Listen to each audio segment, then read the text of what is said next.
long as each one has number from 1 to 4 across the top for me, that's great. Just so easily identify them.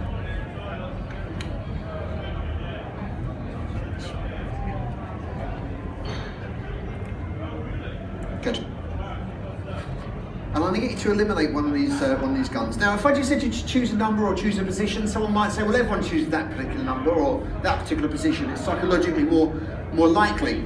So we get you to choose one at random, Sandra. Here's the way we're going to do it. I've got these numbers on these little tags, 1 to 4. We're going to mix them up so neither of us know which is which. You're going to pull one out by the tag, by the string. Whichever one you pull out, Sandra, that's the one you're going to put to the side. So you grab a bit of string at the bottom. That one, pull it out for me. What number have you got? Number 1. Okay, great. Put number 1 over there for me somewhere. Yeah, brilliant. Pick up one of the other ones for me, Sandra. Great, come stand just here for me. Excellent. Now, you might need to use, turn face me. You might need to use 2 hands for this. Okay, what's going to happen, just that second. Okay, so what's going to happen in a minute, you're going to hold it about an inch away from my head. I'll count to 3, after 3 you're going to pull the trigger. Okay, just relax for a minute. Let me tell everyone how I hope this is going to work. There's a thing called clairvoyancy. Clairvoyancy means knowing the unknown. Now we've all experienced this. You know when the phone rings, but before you pick it up, you know who's there. Or you go somewhere where you've never been, you get there, you recognise it. This has happened to you, Sandra, hasn't it? No, bugger. Okay. Well, hopefully by ramping your stress levels up a little bit, because I sort of said to you at the beginning, I'm going to need you. Hopefully I brought this clairvoyancy out and you, for some reason, you put away the one that's done. That's what I hope. You're going to hold it about an inch away from my head. There is a reason for that. This is going to sound a bit stupid, but when I first started doing this, I didn't really appreciate how these staple guns work. But with these particular staple guns, when you pull that trigger, it releases a spring. Spring fires a piece of metal through the bottom of the staple gun. On the way through, catches the staple, drives it into the carpet and into the wooden floor. These are heavy-duty staple guns designed to staple carpets to floors. In other words, even if they are empty, this piece of metal still comes out the bottom of the staple gun about 1/8 of an inch, very fast, very powerfully. I didn't realise this, held an empty one flat to my head, and a big dent. So you're going to hold about an inch away from my head. I'll count to 3. Please do not pull the trigger until I get to 3, because if I feel it's going wrong, I will stop you. But if it does go wrong, it's my fault, not yours. Okay. I have to say, Sandra, the main reason I chose you, you're wearing black, doesn't show the blood. Do you know what I mean? Good. Okay, so here we go. Wait till I get to 3. 1, 2, 3, go! Oh! What was a little squeal for you, Sandra? Okay, have a look. Empty, yes? Yes. Give it a round of applause, ladies and gentlemen. Pick up another one. Obviously, as we go down, this gets progressively more dangerous.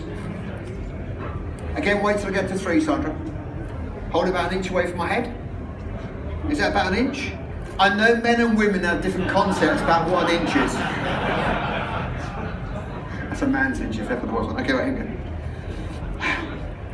1, 2, 3, go! Have a look, have a look. Empty, yes? Yes. Give it a round of applause.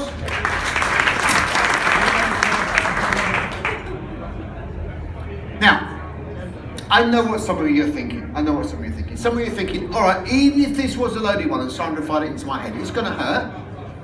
It's not going to do any serious damage, is it? Let's be realistic. There's a heavy bone here. It's going to hurt. It's not going to do any serious damage. It would do serious damage, however, if you fired it into my eye. Right, it's like you care about something. Okay, wait till I get to 3.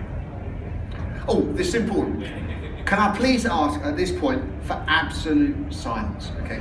Because Sandra's going to hold that about an inch away from my eye, she's going to pull that trigger. Absolute silence at that point, please, because if it does go wrong, you really do want to hear that noise. I'm a sick puppy, I can't help it. Here we go. Wait till I get to 3. Here we go. It's interesting, isn't it? When Sandra first started, she was sort of quite a little nervous. By this time, she's going, boom! She turned into Charlie's Angels. Okay, here we go. 1, 2, 3, go! Have a look, have a look. Empty, yes? Give her a round of applause. Oh, sorry, pick up that last one for me, if you will. The last one, pick up the last one. That one. This chair is rubbish. Let me put that there. Sandra, you randomly mix those up. randomly numbered them, randomly eliminated one. At any point, did you know which one was loaded? No, but for some reason you eliminated number one. Was that clairvoyancy, mind control, or just sheer good luck? Hold it an inch away from there. I'll count to three. After three, pull that trigger. 1, 2, 3. Have a look. Loaded, yes? Give a round of applause.